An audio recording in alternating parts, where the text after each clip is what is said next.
अस्सलाम वालेकुम नाज़रीन। Ministry of defence job 2026 passing marks versus merit list. Let us suppose एक आपके पास पोस्ट है, उसके ऊपर 20 सीटें आई हैं, लेकिन उसका जो टेस्ट है वो 20,000 लोग पास कर लेते हैं, तो वो जो 20 सीटें हैं वो किसको मिलेंगी? आपने अगर मेरिट पे आना है तो आपको कितने मार्क्स लेना जरूरी है ताकि वो सीट आप अचीव कर सकें। और इसके अलावा वो कौन सी ऐसी पोस्ट है जिसका रिटन टेस्ट होगा, कौन सी ऐसी पोस्ट है जिसका इसके बाद डिस्क्रिप्टिव यानी ऐसे राइटिंग का भी टेस्ट होगा, और कौन सी ऐसी पोस्ट है जिसका प्रैक्टिकल भी होगा। तो आज की इस वीडियो में आपको इन तमाम चीजों के बारे में डिटेल मिलने वाली है। कल की वीडियो में हमने देखा था कि टेस्ट का सिलेबस क्या होगा, पेपर पैटर्न क्या होगा, और स्क्रीनिंग टेस्ट आपका कब तक एक्सपेक्टेड है, यानी किस डेट तक आपका स्क्रीनिंग टेस्ट लिया जा सकता है। नाज़रीन, एमओडी जो है वो 3 तरह के टेस्ट कंडक्ट करेगी। एक असिस्टेंट डायरेक्टर यानी वो वाली जॉब जिसका 17 स्केल है, और दूसरी कैटेगरी के अंदर वो वाली जॉब्स आती हैं जिनका 14 से 16 तक स्केल है, यानी sub inspector, security SI, traffic analyst, assistant traffic analyst, supervisor. और तीसरी कैटेगरी के अंदर वो आते हैं जिनका जो स्केल है वो 7 से लेके 11 तक है, यानी अपर division clerk, lower division clerk, security supervisor और ऑपरेटर स्पेशल। ये 3 कैटेगरीज के टेस्ट होंगे। सबसे पहले असिस्टेंट डायरेक्टर यानी जो 17 स्केल की जॉब है, ये थोड़ा सा टफ टेस्ट होता है इसका।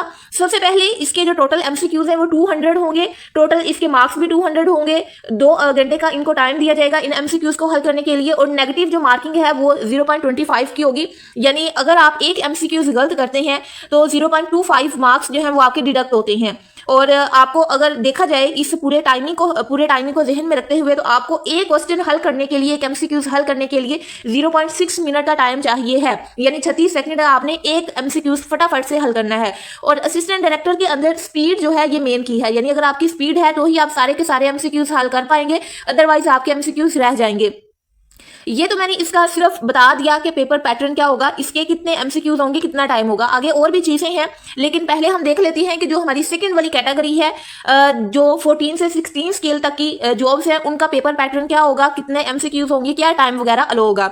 तो ये आपने देख लेना है सेकंड वाली कैटेगरी का। अब हम देखने लगे हैं इसके अंदर जो टोटल एमसीक्यूज हैं वो आपको 100 मिलेंगे। टोटल एमसीक्यूज 100 होंगे, टोटल 100 मार्क्स होंगे, यानी एक एमसीक्यूज का 1 नंबर होगा, और इसके अंदर आपको 90 मिनट दिए जाएंगे, यानी 1.5 घंटा आपको मिलेगा। और अगर आप एक क्वेश्चन को देखें तो आपको 0.9 मिनट के अंदर एक क्वेश्चन हल करना होगा। और इसके अंदर भी नेगेटिव मार्किंग होती है, यानी अगर आप एक एमसीक्यूज गलत करते हैं तो 0.25 मार्क्स आपके कट होंगे, यानी अगर आपने 4 एमसीक्यूज गलत कर लिए हैं तो आपका 1 नंबर कट हो जाएगा। ये आप सिंपल देख लें। इसके बाद थर्ड वाली जो कैटेगरी है हमारे पास वो है अपर division clerk, lower division clerk, security supervisor और ऑपरेटर स्पेशल की, यानी ये जो स्केल 7 से लेके स्केल 11 तक की जॉब्स हैं। अब इनका पेपर पैटर्न देखते हैं। इसके अंदर भी टोटल एमसीक्यूज जो है वो 100 होंगे, ये आप देख लेंगे। तीसरी कैटेगरी के मैंने लिखे हुए हैं, टोटल 100 एमसीक्यूज होंगे, 100 ही मार्क्स होंगे, 90 मिनट का टाइम दिया जाएगा, और नेगेटिव मार्किंग भी होगी 0.25 की, यानी इनका जो ना पैटर्न बिल्कुल सेम है सेकंड और थर्ड वाली कैटेगरी का, लेकिन इनका जो डिफिकल्टी लेवल है वो थोड़ा सा ज्यादा और कम हो सकता है। ये वाली जो जॉब्स हैं जो 14 से 16 स्केल की जॉब है, ये थोड़ी सी टफ होंगे इनके एमसीक्यूज, और ये जो थर्ड वाली कैटेगरी है इनके एमसीक्यूज उसी तरह के सेम पैटर्न वाले होंगे, लेकिन ये थोड़े से आसान होंगे।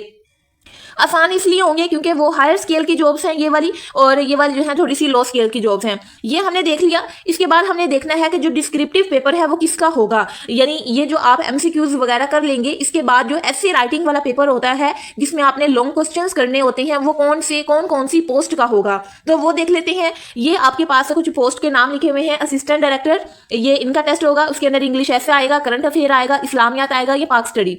इसी तरह जो सब इंस्पेक्टर है इसका भी एक टेस्ट होता है, लेकिन असिस्टेंट डायरेक्टर की निस्बत थोड़ा सा छोटा इन्होंने ऐसे लिखना होता है।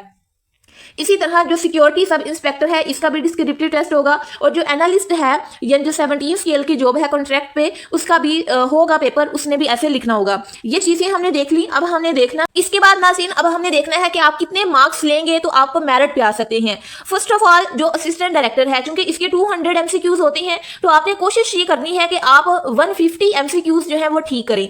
अब यहाँ पे चूंकि नेगेटिव मार्किंग भी होती है, तो आपने ज्यादातर ये कोशिश करनी है कि अगर आपको कोई एमसीक्यूज नहीं आता तो आपने उसका तुक्का नहीं लगाना अपने पास से, क्योंकि अगर आपका वो एमसीक्यूज गलत हो जाता है तो जो आपने सही किए हुए हैं उनमें से भी आपके मार्क्स डिडक्ट हो जाएंगे। तो आपने कोशिश ये करनी है कि तैयारी अच्छी करें और आपको सारे एमसीक्यूज आते हों।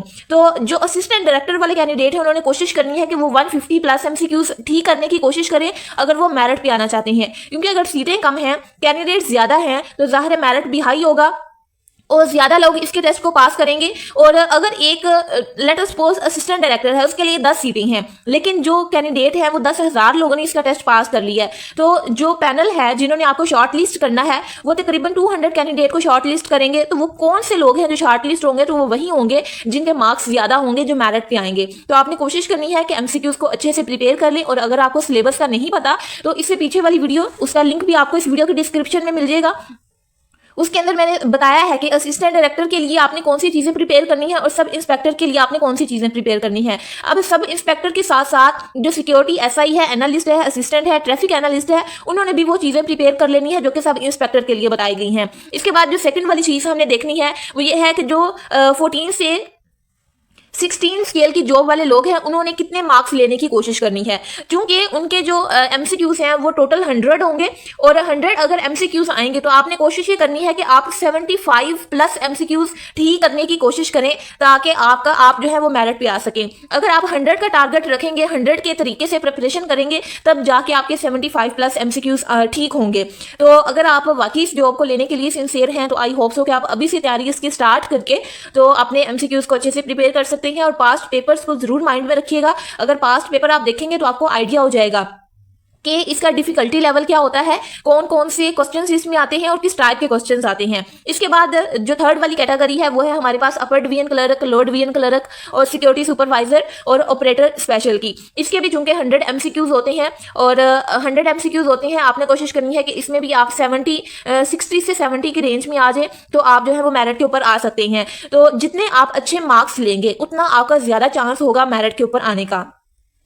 नाज़रीन, ये कल की वीडियो में मैंने आपको बताया था कि इसके स्क्रीनिंग टेस्ट क्या, जो एक्सपेक्टेड डेट है वो क्या होगी और इसको आपने प्रिपेयर किस तरीके से करना है। इंग्लिश है, एनालिटिकल रीजनिंग है, करंट अफेयर है, पाकिस्तान अफेयर है, इस्लामियात है, एवरीडे साइंस है।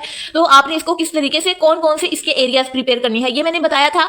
इंशाल्लाह नेक्स्ट वाली वीडियो में मैं कोशिश करूंगी कि जो एनालिटिकल रीजनिंग है, चूंकि ये इसके 20% जो एमसीक्यूज हैं वो आपके पेपर में आने हैं, तो कोशिश करूंगी कि इसके जो एमसीक्यूज हैं पास्ट पेपर से लेके उनको सॉल्व करके आपको बताऊं और आपको पता चले कि इसका डिफिकल्टी लेवल क्या होता है और आपने इसको किस तरीके से प्रिपेयर करना है। हो सकता है कि जो क्वेश्चन है वो सेम टू सेम आपके पेपर में ना आए, लेकिन जो कॉन्सेप्ट होगा वो वही इस्तेमाल हुआ होगा जो मैं आपको वीडियो में समझाऊंगी।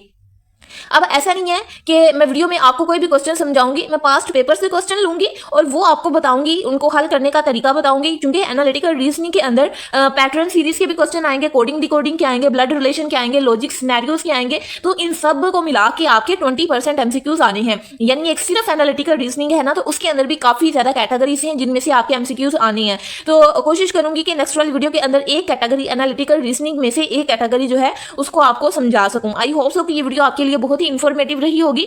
वीडियो अच्छी लगे तो वीडियो को लाइक और शेयर करें और चैनल को सब्सक्राइब करना ना भूलिएगा। मिलते हैं नेक्स्ट किसी एजुकेशनल वीडियो में, तब तक के लिए अपना ख्याल रखिएगा। अल्लाह हाफिज।